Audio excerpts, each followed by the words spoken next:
creature stands on long stilt-like legs, antennae hanging from its head like a woman's hair, white and curled at the tips. It is no more than 5 steps away from you.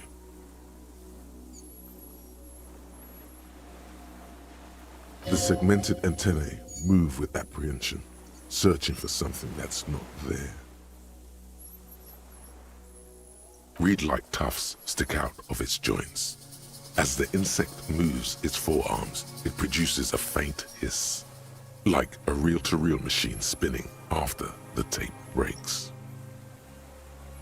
The hiss is different from the strings you heard before. It says something else in a lower pitch.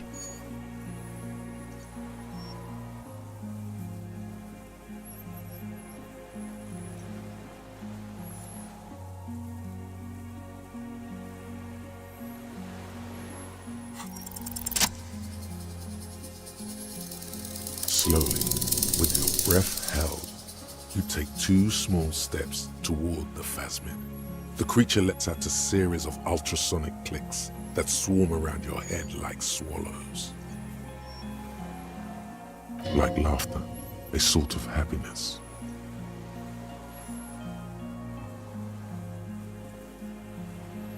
Hissing and clicking, it extends its mandible-like antennae to greet you. You're right below it now, looking up at the colossal chitin of its white limbs. The head of the creature is crowned by reeds, and its eyes are like small droplets of water.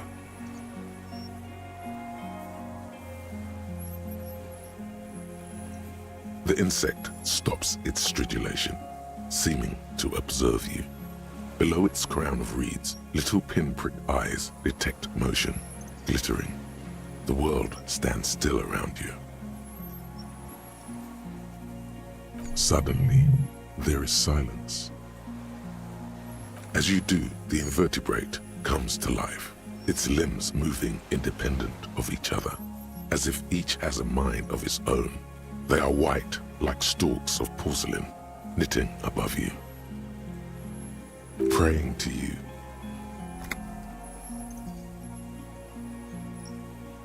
The reed creature does not stop its stridulations. It towers above you, parting the reeds it emerged from. Tuft-like structures still rustle on its joints. Perhaps it is preparing to eat its god. No reply. A total ancient silence comes from its mouth, along with what appears to be some kind of foam. The stridulations of its limbs continue all around you. You were right. Little bubbles form on the mouth parts of the creature, on its segmented lower lip. It looks to be foaming slowly. The foam is white, then yellowish. Careful. It may be poisonous.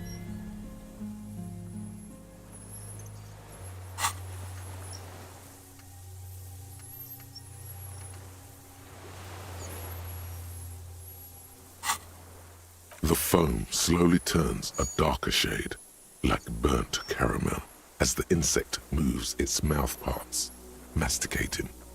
The little bubbles begin to burst, one by one. E17.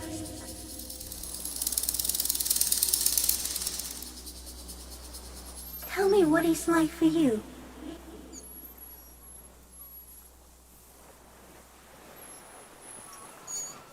Yes, holy is the Lord of hosts, and all the earth is filled with his glory. Now, I will tell you what it's like for me. For me, it is a series of half-lit images, a kind of darkness, being intruded upon, transient, dim, moist. Shapes of plants and animals, and internal sensations. A swarm of sounds, tiny vibrations on the inside of my forearms. All speak of complexities totally beyond my understanding. I am at the end of a narrow funnel, weightless, so light, it only feels like something to be me. In truth, perhaps I'm nothing. I certainly do not have a soul, and if I did, it would never ache.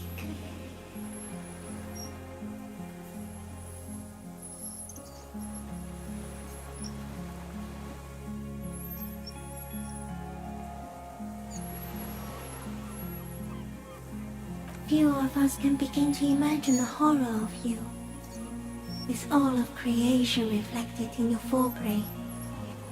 It must be like the highest of hells, a kaleidoscope of fire and writhing glass, eternal damnation. Even when you're sleeping, and when you wake, you carry it around on your neck, with eyes open that cannot help but swallow more behind the mirror. I feel great, mute empathy for you. That must be incredibly hard. The Arthropods are in silent and meaningless awe of you. Know that we're watching. When you're tired, when the vision spins out of control, the insects will be looking on, rooting for you. And when you fall, we will come to raise you up. Bud from you, banner-like, blossom from you and carry you apart in a sky funeral, in honor of your passing. But not me, because I'm just a leaf eater. In honor of your will, Lieutenant Euphrator, that you kept from falling apart in the face of sheer terror, day after day, second by second. Detective, arriving on the scene.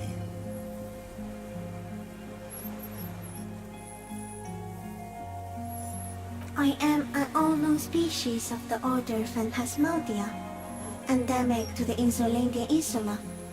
For the last 350 years, I have hidden in plain sight, masquerading as the reeds, molding, cloning myself, unfolding at night to play with trash bins and boys.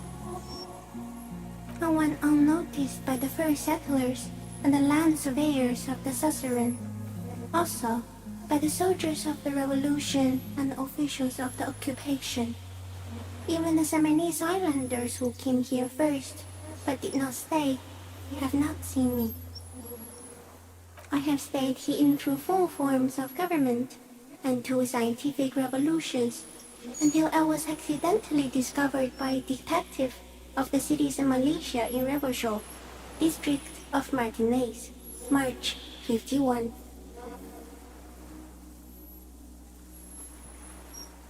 Not even the birds know that. Not even the water lily. I think we should eat it. If it's a leaf, you can put it in your mouth. Or a reed. Yum yum. So am I. I was born to detect sucrose rewards and semiochemicals. What were you born to detect? Yes, no one detected me for such a long time. For thousands of years, I dithered, out of sight, trapped myself in greenery. No one believed I exist, almost no one, until you came, detective, dripping of blood that smells like strawberries, across the calm sea, the first in 1,000 nights. No, you're awake. I am real. Light is forming me.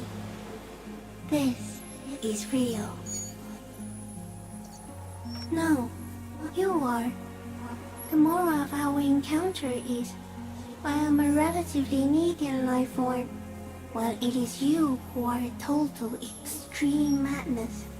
A volatile senior nerve system ominously new to the planet. The Pale too came with you. No one remembers it before you. The Nidarians do not. The radially symmetrics do not. There is an almost unanimous agreement between the birds and the plants that you are going to destroy us all. It is a nervous shadow cast into the world by you, eating away at reality. A great, unnatural territory. Its advent coincides with the arrival of the human mind. You're a violent and irrepressible miracle. The vacuum of cosmos and the stars burning in it are afraid of you. Give me enough time, you will wipe us all out and replace us with nothing. Just by accident. We suspect it will be something like the oxygen holocaust that wiped out anaerobic life 2.6 billion years ago, when organisms first started breathing. Only much worse. Instead of air, you exhale thoughts. There are no trees that eat thoughts. Everything your eyes touch goes back there, behind the nose mirror. What if you blink? Are we still here? Please don't blink. What if you misplace us all one day, or just forget?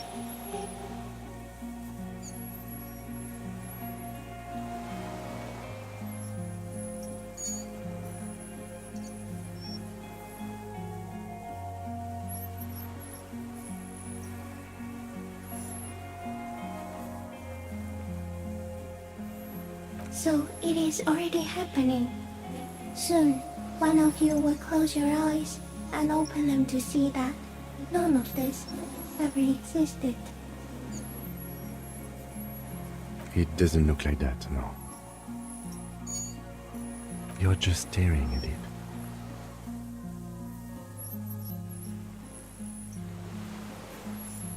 I think we should take the picture, and then you should back away from the unstudied species.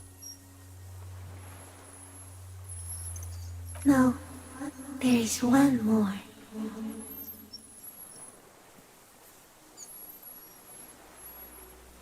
Thank you. I also have one more thing to say to you. That woman, turn from the ruin. Turn and go forward. Do it for the working class.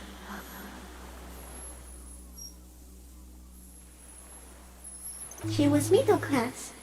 It doesn't take a 3-meter stick insect to tell you that. Okay. There is no change in the insect's motion while it's being aimed by the camera. It remains fixated on you. In 3. If it moves, you jump back. I'll shoot. Here we go. 3, 2, 1. The shrill flash of the camera cuts the air like the blade of a sword. The phasmid freezes in its bright light. Head turned toward the lieutenant, hypnotized by the flash. It stands frozen before you. I got it.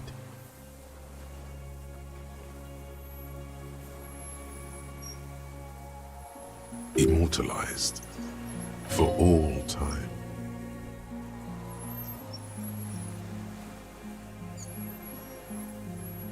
The limb before you is incredibly light, like eggshell. It's much lighter than a reed. You feel a soft push could tip the creature over. Its hollow exoskeleton collapsing. A small shudder passes the creature's arm. High above you, its black pearl eyes still glisten, mesmerized by the light passing its nervous system. There is some kind of countdown happening as it slowly processes the overwhelming brightness of the signal. The invertebrate is regaining control. The antennae hang from a great height. With your hand shaking, you barely touch the tip of the left whisker. On contact, the chitin curls into a spiral, like the tip of a poison ivy. Its touch on your fingertip feels cold, ticklish. Be careful, detective. It's moving. Another shudder pulses through the creature's limbs. It jolts back to life, like a record continuing where it left off, in a swaying, praying motion. Even the small black pearls of its eyes do not stray from you. As you're turning away, the phasmid mirrors your movements, stepping on the water, the long limbs carrying its feather weight without breaking its surface.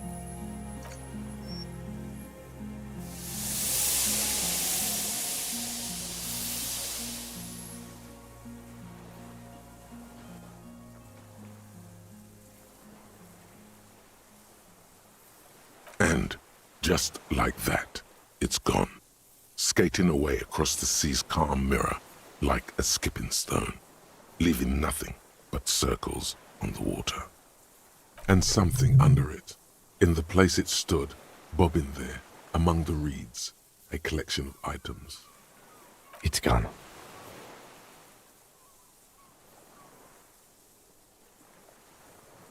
Apparently, yes, like a water strider.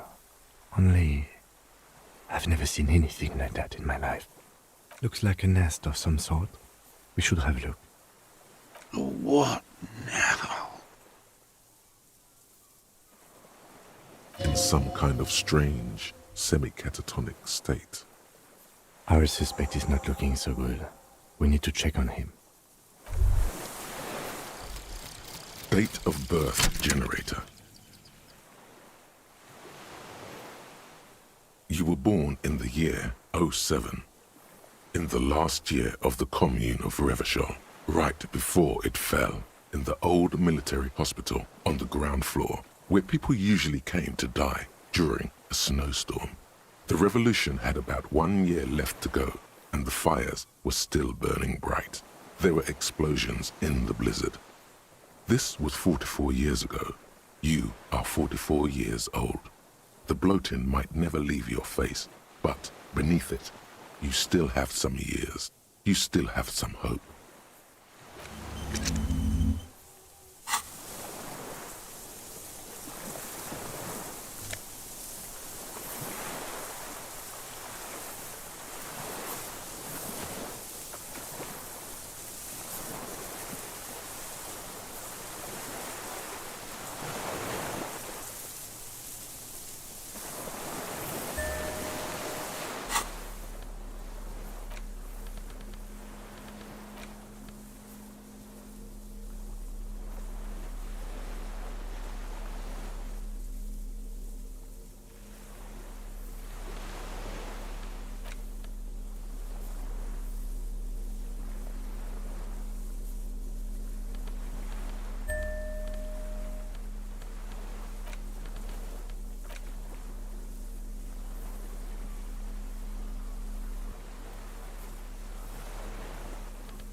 What is it? What do you want from me? I can't go. See. Mr. Dras? The man does not respond. He keeps staring, black eyes glazed over and bulging from their sockets, his gap-toothed mouth shaking, like an addict of some terrible substance. The plastic cape feels coarse. A light shiver passes the man. Other than that, no reaction. He feels small and frail. He's going into some kind of psychomotor immobility. The good news is, this solves our transportation problem. Doesn't it, Mr. Dras? The trembling mouth appears to sigh. Between this and the broken tire he's used for a boat, I think it's safe to leave him here, while we go and get help. It will need to be medical first, I'm afraid. He stares into the reeds.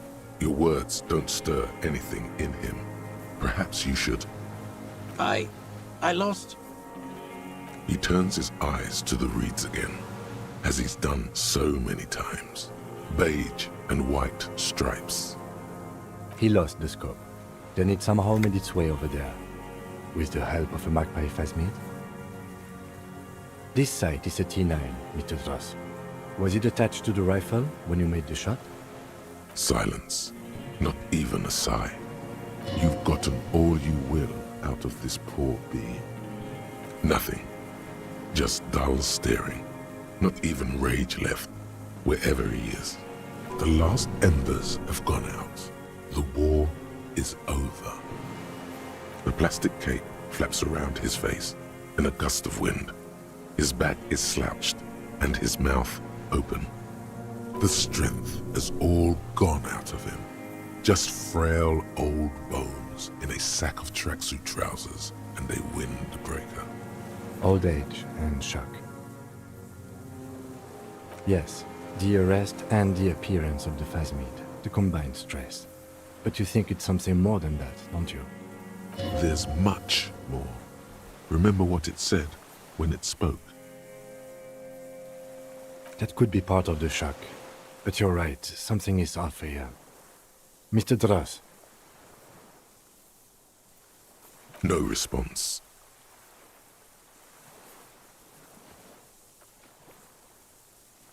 Then how did we see it? Oh, you mean, whatever does this, does it over time? Teenagers, kids, drunks, sightings are brief, and hence not credible. But anyone who spends a long time with it. Mr. Dross, have you ever seen a stick insect pretending to be the reeds? The doctors will have to look at this.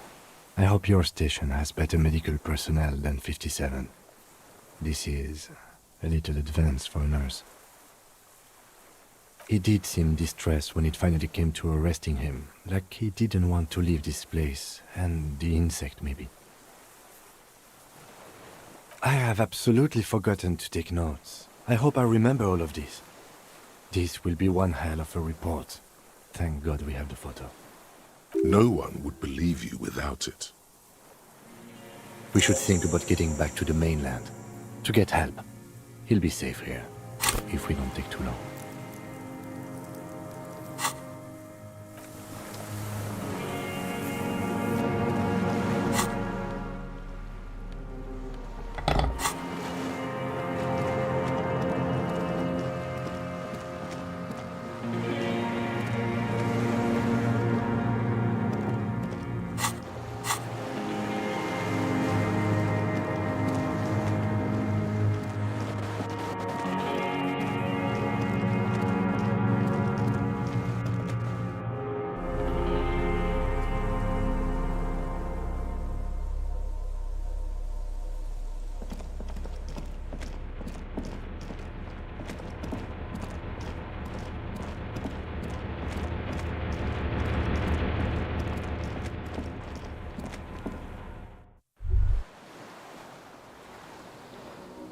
ICM? This feels familiar somehow.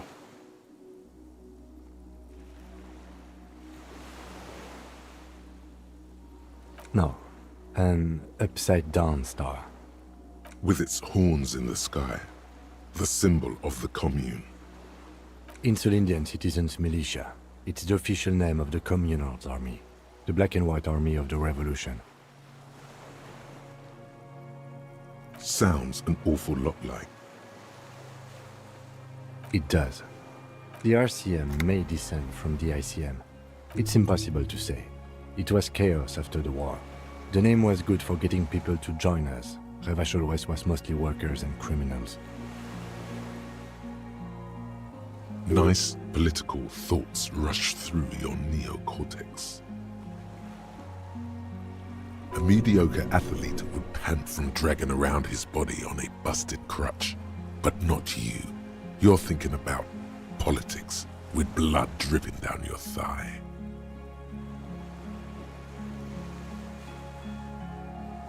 No one remembers the ICM. The connotation is less important each year. After 44 years, that's not nearly enough to hide what happened here, Lieutenant Gefreiter.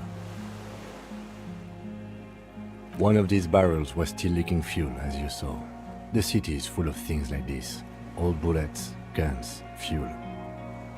No, that's the uninhabited archipelago.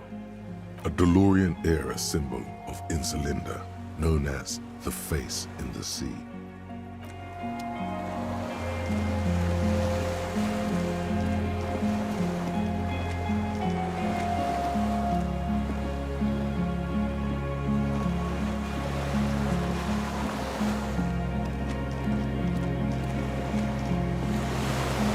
The skiff is swaying on the waves by the dock. Let's. We are done here. The skiff rocks gently under your weight as you get in. The ride back is uneventful and quiet. But for the sound of conversation on the water, there is someone inland waiting for you. Two men and a woman stand on the concrete square of a nameless village, looking at a small yellow boat as it draws closer. The sea is calm. You reach the jetty and climb out of the skiff.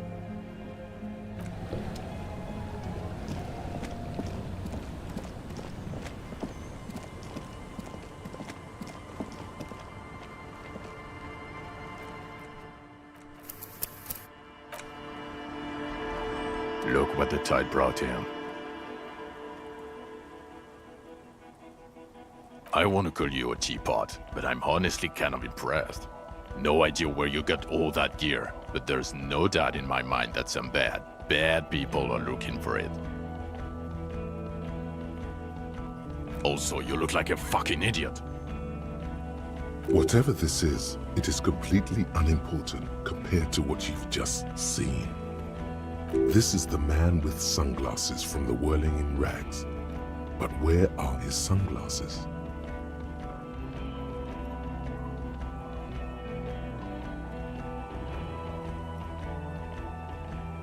Oh, really? They don't seem bothered by it? That's because you're a cop in an exoskeleton. Actually, are you? Are you still a cop? There's so much disco going on, it's hard to tell. Vic, calm down. We're not forgetting about anything. Look at you. That's right. And you're some kind of murder machine. Hello, I'm Trent Heilerstadt. I believe we've met on several occasions. I'm your goddamn partner, Jean-Vic Kemar, and this is your special task force. Or what's left of it. Special Consultant Trent Heilerstam, Patrol Officer Judith Minot. Hi. We've come to scrape what's left of you off the pavement. Lieutenant Kim Kisuragi, Precinct 57. We've just come from the island, where our investigation led us. The scene is making even him feel as though he has to justify your actions. We might need your help with something later. As if he recalled that he's in fact a decorated police lieutenant and not a naughty boy. But this is clearly a departmental matter, so I'm going to leave you to discuss it among yourselves.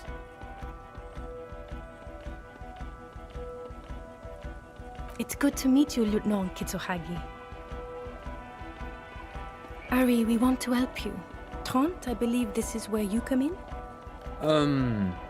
I don't quite know what I'm doing here. I was asked to participate as an expert. I think I need to manage your expectations a little.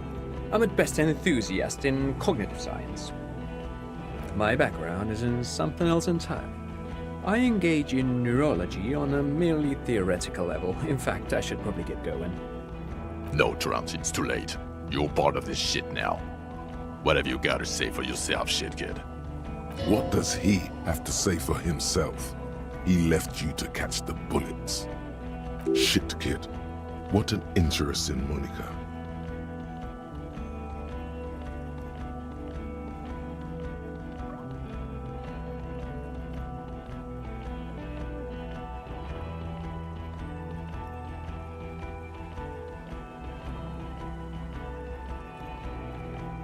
God damn it, Harry. You told us to fuck off. You said we're cramping your style. Your detective god. Fuck everything. All will burn. Detect or die.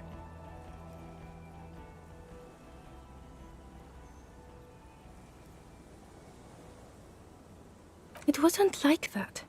Fuck you, Harry. We didn't know there was gonna be a tribunal, did we?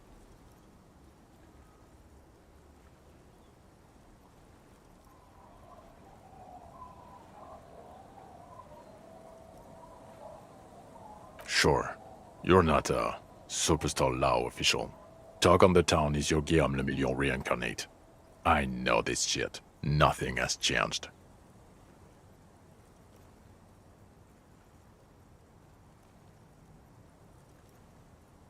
You.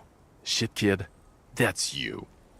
Despite all that you've done, the deserter, the phasmid, the case. Good idea. It doesn't look like he thinks you're in a position to correct him on the shit kid issue. The cafeteria manager you fucked over told us where you went.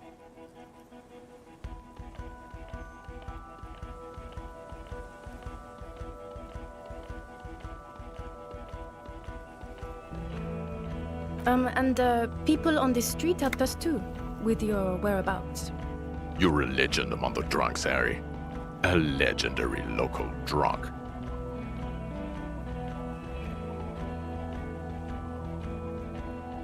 Yes, I'm Tran Heilerstein. I never said I wasn't Tran Heilerstein. Mikhail? Mikhail is my son.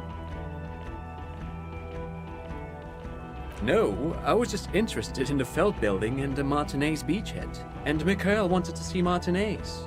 It was a coincidence. What indeed? I was asked to share my take on some of the more obscure theories developed in Königstein in the 30s, like partial psychotraumatic amnesia, group personality theory. He's here to see if you're insane. He is smart. Let's move on. Duped? Hey, here's a brilliant idea. Don't be a morbid drunk and you won't be duped so easily. Yes, I'm still Kimki Solagi, still a lieutenant from Precinct 57. Still caught up in this crossfire, too.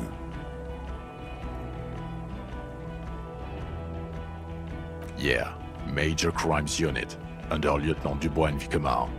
Ring any bells? Refresh your memory? It's a goddamn Major Crimes Unit. There's you, me, Jude, Tron fucking Heidelstown, and Guillaume Baby. I'm technically just a civilian advisor. Oh, fuck you. You're part of this shit show. Oh, that's an interesting story, actually. Guillaume Bevy is a police reporter who joined our team. He was really good. Then he left because he lost faith in your ability to lead the unit. Other people have left too. Good, smart people. People we won't get back. Only me and this really patient patrol officer are still here. And Tron because I'm forcing him to stay. Is this Guillaume Bevy blonde and partial to sunglasses? See? There. He's getting it. I was impersonating him. Look at me, I'm G. Bevy. It was going to be funny, but then you really did have brain damage. So not so much anymore. He sincerely thought it was going to be amusing. For both of you. Do? It's a major crimes unit. We cleared the desk of cases so Precinct 41 doesn't look like the worst station in town. We are shit tier now, Harry. Because of you. They're your posse, or what remains of it. Hand-picked, hand-lost. The 41st isn't...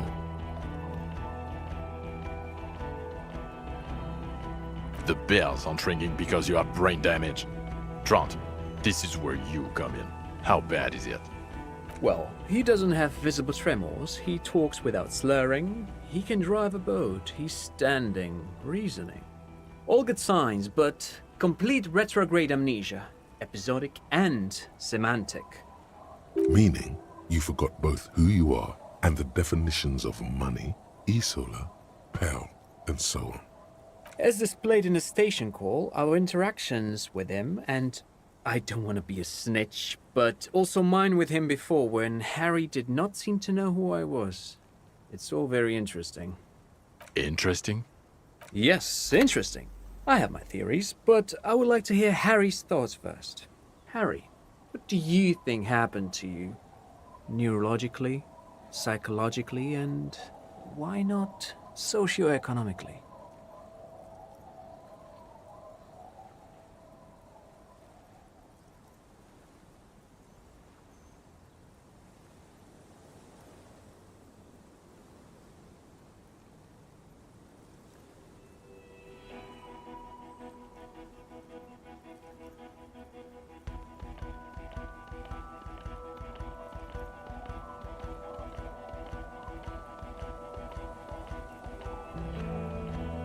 He is. He's getting better. And I can confirm that he drank a lot of alcohol prior to it happening.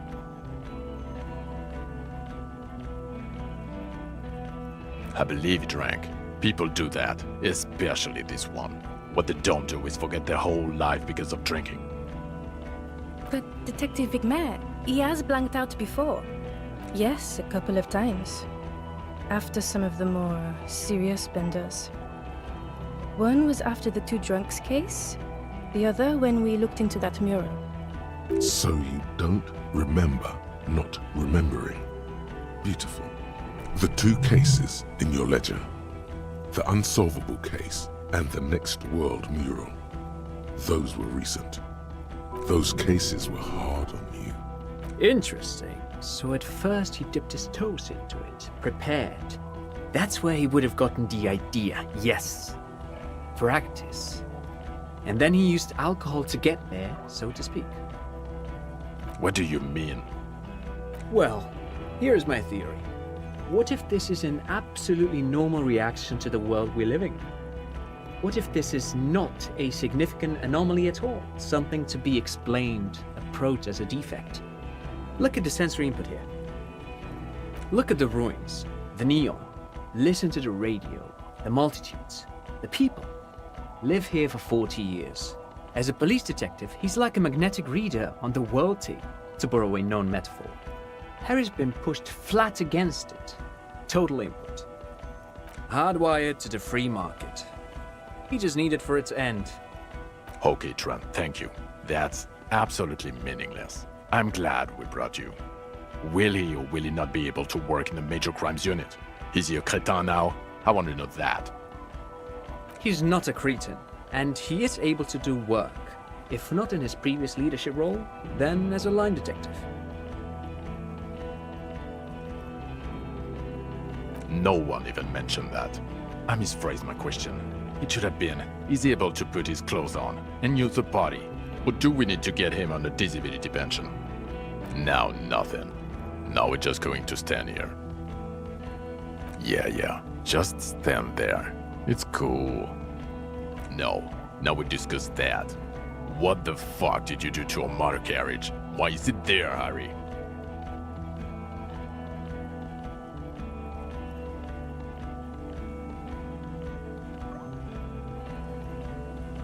Ha ha ha. Ho ho ho. Tequila sunset. Jump the canal. So funny, Harry. Thank you for fucking me. Thank you for destroying 45,000 real of police property that's coming out of my payslip. You know that, right? You're gonna get fired, and I'm gonna pay till I die. It doesn't matter. Your badge, Harry. Show me your badge.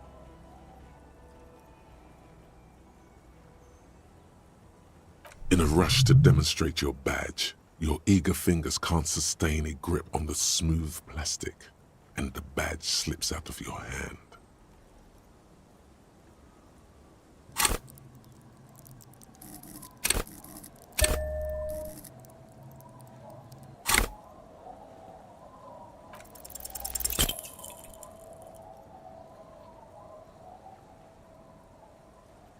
You juggle the badge for a second, unsuccessfully, and it lands on the ground, some 2 meters away. Ouch! You strained your elbow trying to catch that stupid thing. Damn it. He found it. He found it, Jean. It's his badge. And your gun? As if having your badge and gun are natural states, not achievements. Gun. Yeah, you don't have that. Maybe you can philosophize your way out of it.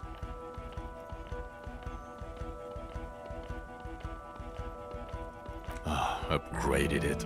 I don't care about your weapon mania, Harry.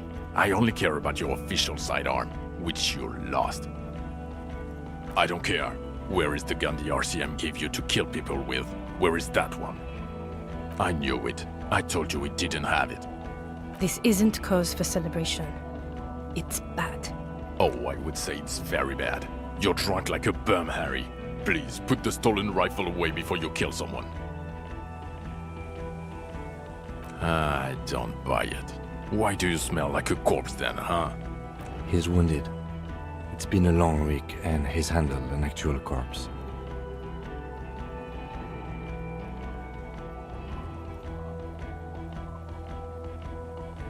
A bit of a wig? You're drunk, and you let a suspect escape, a certain Clasier, because you were too drunk to assess a flight risk. We've read the report, Sari. Lieutenant Kitsuhagi's. We know.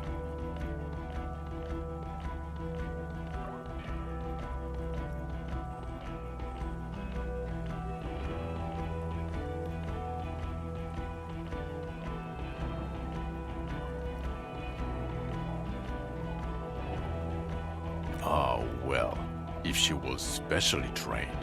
I'm not even gonna get into the other suspect who also escaped. Yeah, Ruby's something. Or the fact that you're Everclear's little peony now, doing I don't know what for him. That's small-time stuff. That's nothing. That's a humorous anecdote. Compared to the 7 people who were gunned down, the streets are literally red with blood, Harry. It was fucking mass murder. He did everything he could. We did everything we could.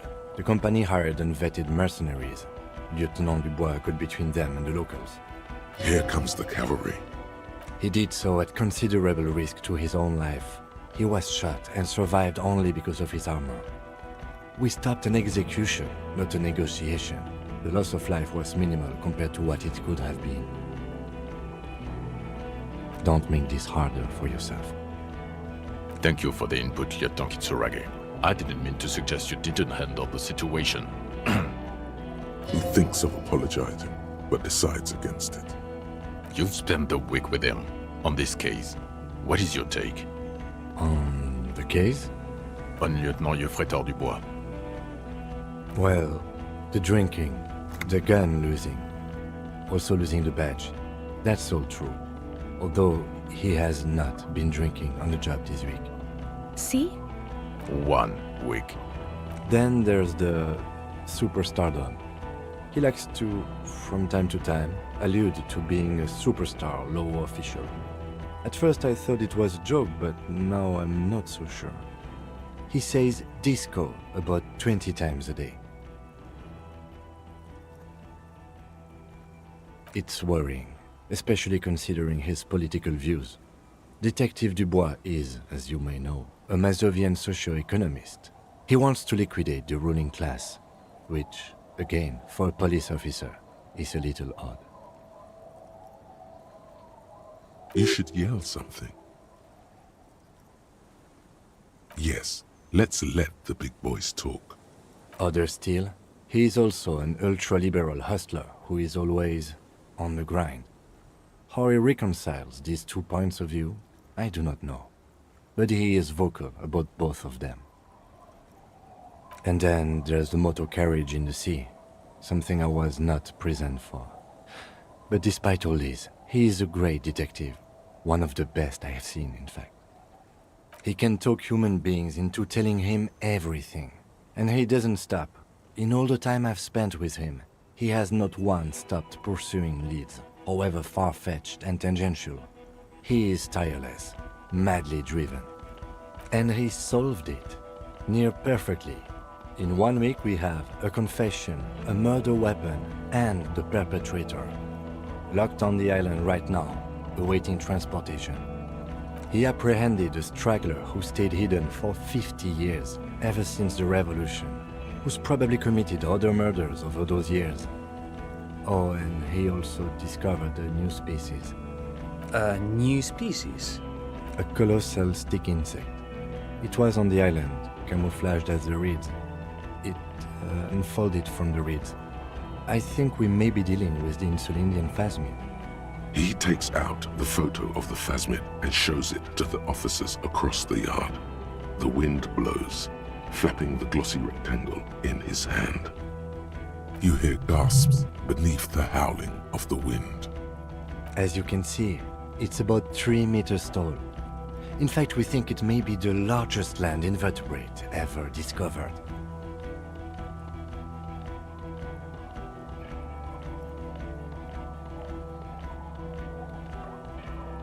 Fucking hell is that? Is this somehow connected to the case? The killer did not seem to be aware of the phasmid's presence, exhibiting a strange, atypical dementia. He fell into a stupor after its appearance. He became near catatonic. So it is connected. I must say, this is absolutely extraordinary. I don't even have words for it. Yes, it really does make it hard to fire the drunk. This is a very, very sad man who has just seen something that's made him forget his sadness. Now you make your case. Now is the time. Now or never.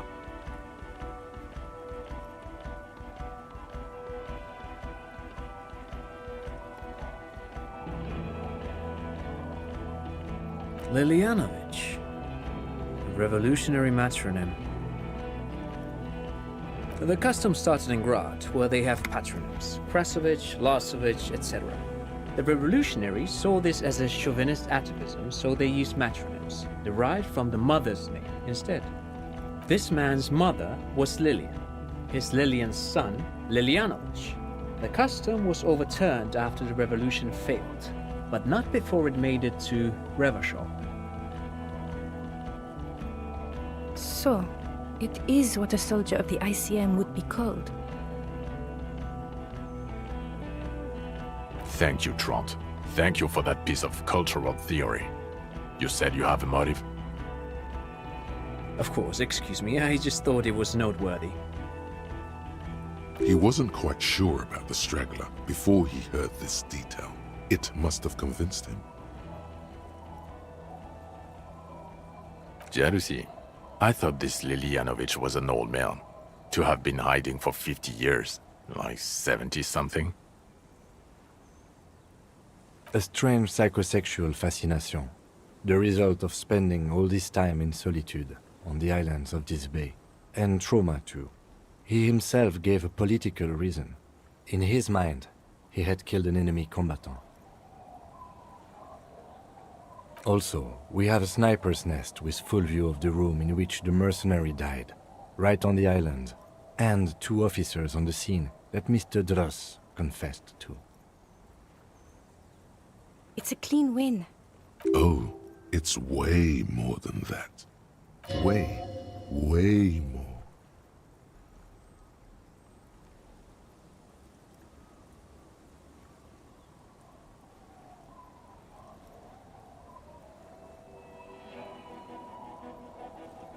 Perfect folding mechanism.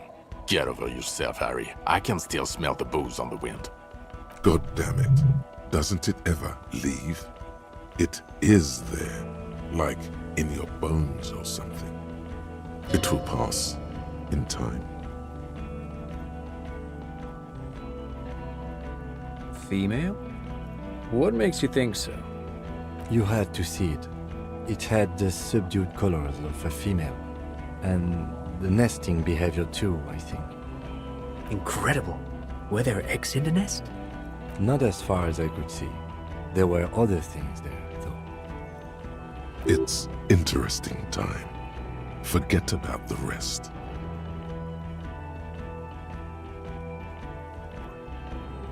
Actually, you know, this would indicate it was a male.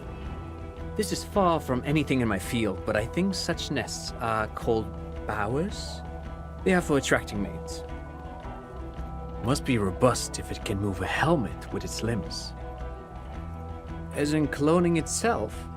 What makes you think so? Then it wouldn't matter if it's male or female. The bower would just be rudimentary behavior from before the parthenogenetic mutation. That makes sense, yes. Very interesting. Such organisms are extremely vulnerable to disease. A single strain of bacteria could wipe out the whole species.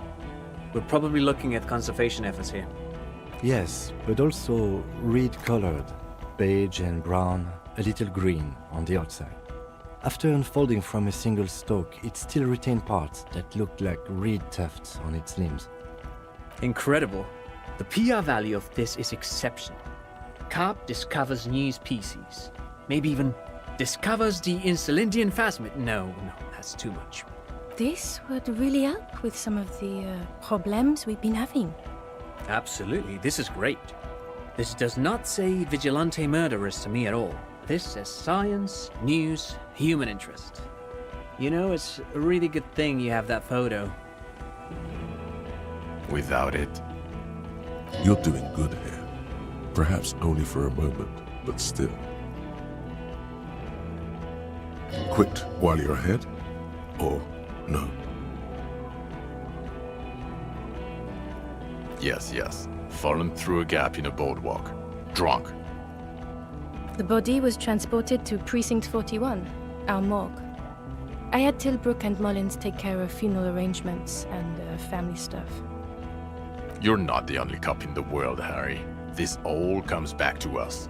Still, good work with the missing person, Detective. It's still a point for you. No denying it.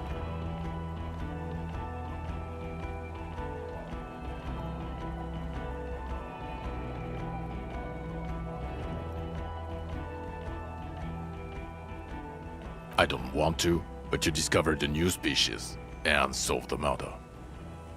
So I have to, Jude. Anything that ends the trial is okay with me. You haven't been drinking, she thinks. So, maybe this time. Agreed. The public relations potential of this is too valuable to let go. Okay. We have vehicles in the square, and the perpetrator needs to be taken into custody. Let's go. Now you will finally get to know who you are. The man looks westward, impatiently, jingling his car keys in his pocket.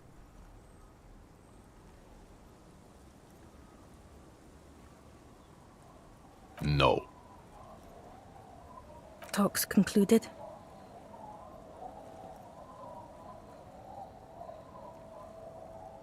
Who is Lena? She lives at 1113 Tabernacle Road in Jamrock, remember? Tabernacle? It's on the way over. Near where you live on Perdition.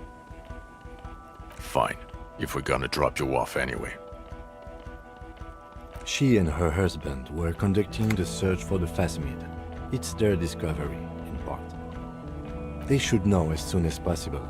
It would do you good to deliver some positive news for a change. She is going to be over the moon. Watch out or she'll faint. Well, first I will go back to my station and write the most detailed report anyone has ever seen. It will have to be good to cover all these. Then I will have a serious talk with my captain. Detective, we just stopped a small-scale war. Something is happening to Revachol.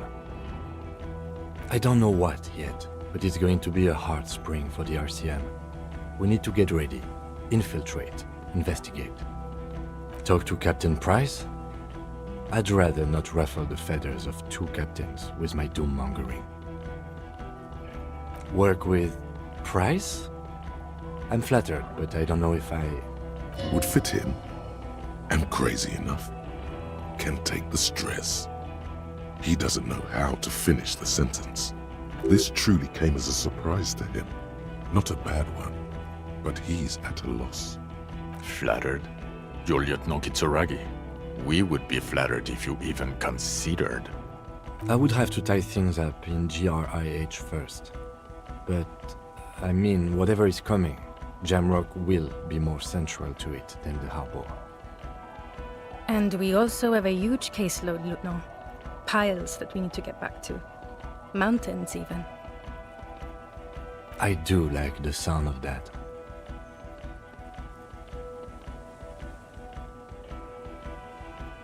He's really considering it.